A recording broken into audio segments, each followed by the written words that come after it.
The stakes are higher than they've ever been. Have we been built to defend the Traveler? Have we been built to defend humanity? The Witness is going to bring all of that to the test. What is that? How would we react if we were facing extinction? And how are we going to stand together to overcome this? You know what must be done. We were created for this moment, to deal with this conflict, to solve for this enemy. What the hell happens when evil finally arrives and confronts the Traveler?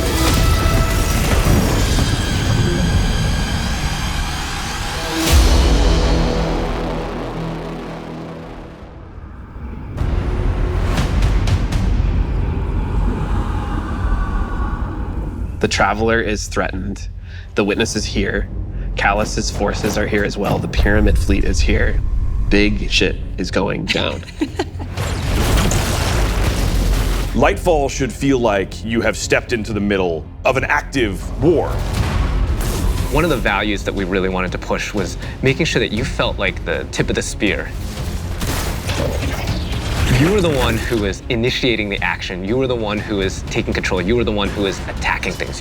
What this tone gave us the chance to do was to really surface the friendship, the camaraderie, the connections that we have to each other. Kaido, we'll need your troops. If the end of the universe is coming, what do we have left other than each other? Keep the enemy away from the Traveler at all cost. There's a pretty big, serious threat that is happening to the solar system, so we really wanted to bring that gravity and that weight into the story. In a major way, what we're doing right now is we're both setting up the finale for the Light and Darkness saga. We're pulling the Witness into the frame for the first time. The big question has been, what does it want with the Traveler? What will happen when it finds it? And in Lightfall, it does find it. I feel like the Witness is so drastically different from any other antagonist that we've had in Destiny in the past. You know, a lot of our Destiny antagonists are like kind of over the top and theatrical in their own way. And then we have the Witness, who's just so reserved. It's all about control with the Witness. The Witness is here to finish what the collapse started. Now, there's Callus, always been power hungry, in it for himself. He's now signed on as one of the Witness's disciples. We're seeing Callus go through a transformation and emerge as something new. My semblance matches my inner beauty. The odds are stacked against you. The Witness has arrived. We got Callus. Everything's under attack. How do we deal with this? And then you find this thread. We knew we wanted to do another darkness power in Destiny. Are we gonna do what everyone thinks we're gonna do? Are we gonna make like poison? No. We're gonna do something that you'd only find in Destiny. We're gonna go talk about this thing called Strand, and it's the web of life. What does it mean to have a cosmic web that's connecting everything around you? How do you actually make that like an ability? How do you make that like a power? It's something that doesn't actually exist. You can't just point to fire, electricity, or ice. Coming up with the idea of the strings, the strands lighting up the world. I think that was when everything kind of started to come together. Strand is unlike any of the powers that we've gotten before. We didn't get it from the Traveler, we didn't get it from the Pyramids. It is a power that we find is unlocked within us as Guardians. When you pull on that thread and you start manipulating that web, ooh, you can do some really powerful things. We have some exciting player class fantasies coming up with Strand that we're introducing. So we have the Hunter Threadrunner, which is going to introduce this threaded spike. The Hunter Super Silk Strike, it's this kind of rope dart. You're constantly moving, constantly attacking. It feels fluid. It has an amazing style to it. It's just something we've never seen in Destiny before. And then there's the Titan Berserker, and the name is pretty fitting. The Titan Super is Blade Fury, where you weave these giant blades onto your hands. You have a melee attack that you can kind of combo indefinitely, and then you have your heavy attack, which sends out these suspending waves. And then there's the Warlock Broodweaver, the mastermind of the minions that we call the Threadlings. The Warlock, Broodweaver, super is Needlestorm. You create 3 sources of power, and then those then get launched out, and then those fly through the air. When they hit an enemy, they'll explode. When they hit the ground, they will then charge up and then turn into Threadlings.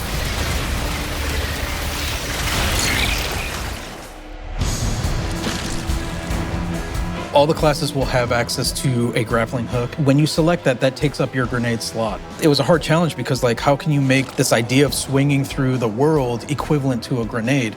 And so designers came up with this idea of a grapple melee. The grapple melee is incredibly powerful.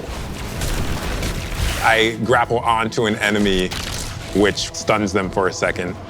And then when I get there, I grapple punch, blow them all up, and start shooting, and then the unravel projectiles are flying all over the place. All that stuff coming together was magic for me. Oh my God, that's Destiny?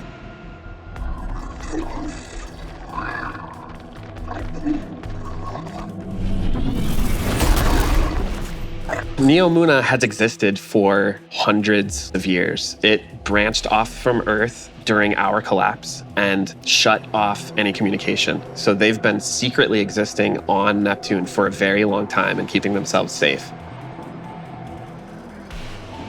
It was amazing to see how the concept artist made all of this beautiful art feel really fresh and new, but also a part of the Destiny universe.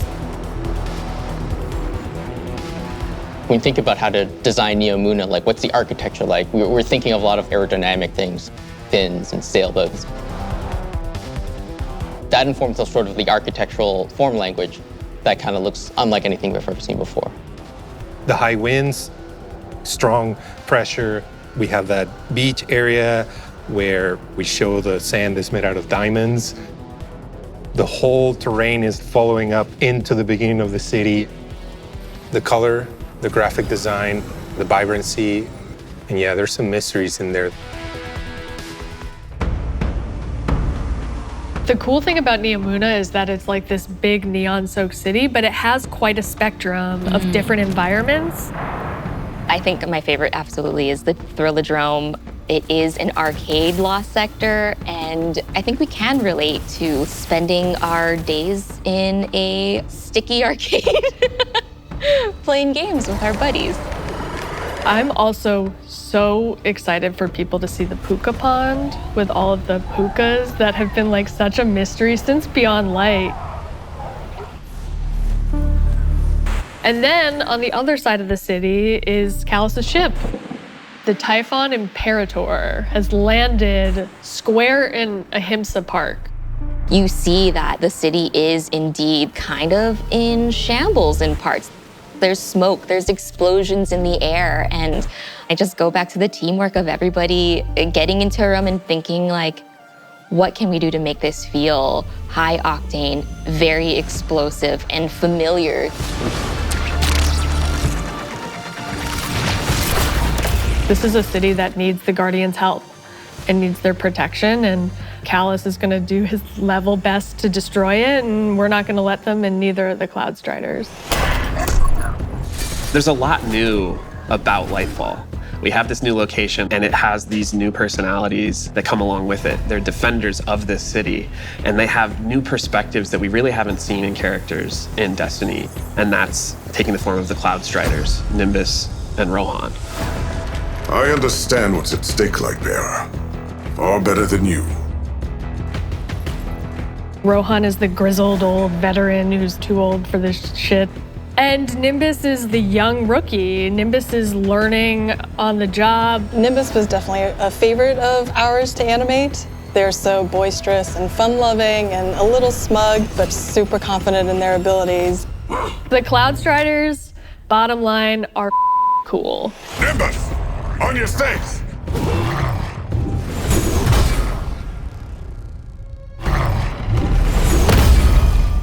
We want the Tormentors to be the most scary unit that you've ever fought in the Destiny universe.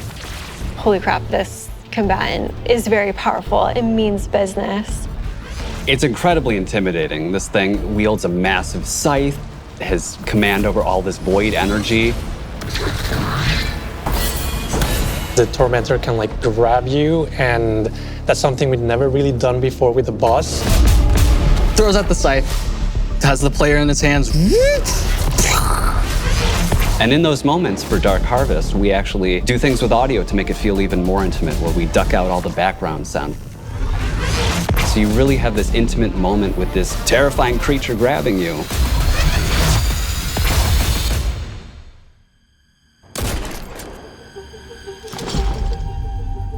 Lightfall and Season of Defiance are two sides of the Destiny coin. And so on the Lightfall side, we have crazy neon cities going on an adventure far away, sort of bombastic action fantasy. On the Season of Defiance side of the coin, it's a story that's much more closer to home. Season of Defiance is about the ground war on Earth. Callus's forces are invading, and we're defending Earth. We're freeing prisoners. Go, now. We're trying to protect the last city, but much more directly and under much more threat than we have seen in a long time. You're working with Petra, you're working with Devram, you're working with all these people that you know that are close to home and that are battling for the real thing you're trying to save.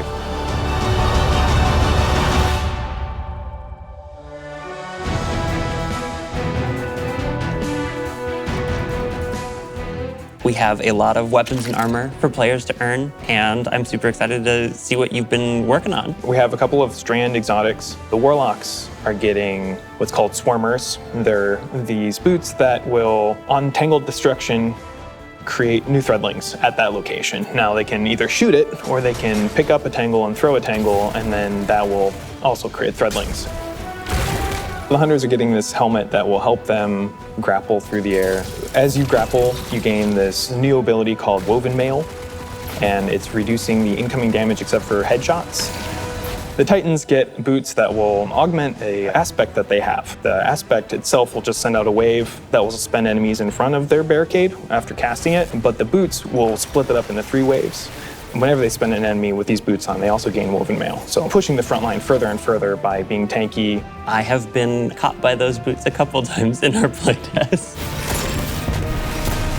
We have this incredibly cool heavy metal machine gun that fires according to its own rhythm, where it gets alternate effects every 4th bullet, and then every 16th bullet, it gets even more added to it. We have this pistol that will use advanced technology to find your enemies. And so suddenly you're not worrying about aiming, you're really worrying about surviving during the lock-on time. And it opens you up to consider your movement more than your aiming. Being able to lock on to multiple guys in your field of vision and then just obliterate all of them was, I think, a moment where I kind of went, whoa.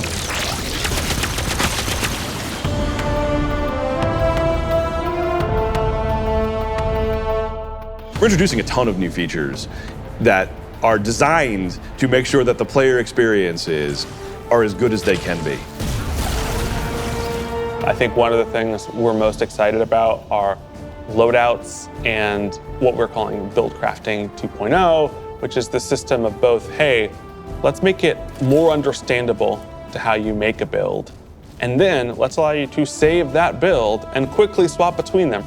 When we started the process of figuring out how we are going to improve build crafting, one of the things that we knew we needed to do was make it easier to go from, I have never done any build crafting, to I'm really engaged in this system. When we engaged with the UI team and we said, we need to improve this experience, they came back with, well, what if we did a build management screen and let you see your whole build on one screen? It's all in one place. You can see it, you can read it, you can learn. And that coupled with our Guardian ranks, that's gonna come in and basically be our first ever companion to every single player. Guardian ranks is our answer to what should I be doing in Destiny if I want to get better? You have this track that tells you what you should be doing. We're really excited for players to start diving into that system along with accommodations, a way to finally say thank you to players that you've been playing with. We think all of this stuff is coming together to bring this more cohesive relationship between our players. When we think about the future of Destiny, we think there's so much more to discover. We're just on the coast right now. We want to get into the heart of this continent. We are walking to our 10-year anniversary of Destiny, and Destiny being such a core part of our players' lives. We just want to keep building Destiny. We've been talking about this antagonist to the Traveler for so long. In Lightfall, we get to spend time with the Witness in a way that we haven't yet. We're paying off storylines that have been coming together and been building for years. More questions will certainly arise. We have this finale with the final shape that's coming right after Lightfall, where we're closing down the Light and Darkness saga. But Destiny is far from over. This universe is about more than the conflict between the Traveler and the Pyramids, and we want to show you new ways to explore it. We want to show you new things to discover in the universe because we think that Destiny has a lot to offer, and Lightfall is the catalyst for that. It's high stakes, thrilling action, all at the same time, pushing the Destiny story to places it's never been before.